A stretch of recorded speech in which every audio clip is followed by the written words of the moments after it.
আসসালামু আলাইকুম ওয়া রাহমাতুল্লাহি ওয়া বারাকাতুহু।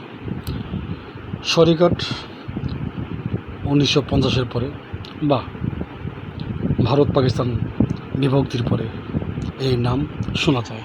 এর আগে এই সরিঘাটের নাম কী ছিল এই নিয়ে কোনো দলিল দস্তাবেজ পাওয়া যায়নি, কোনো ডকুমেন্টস পাওয়া যায়নি, এই জন্য জানা যায় না আসলে সরিঘাটের পূর্ব নাম কী ছিল।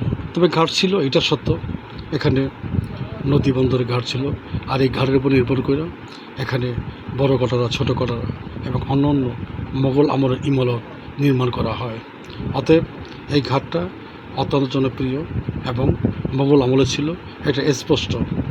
যাক, এই ব্যাপারে অনেক তর্ক যুক্তি যাই থাকুক না কেন, তবে এই ঘাটটি মোগল আমলে ব্যবহার হতো।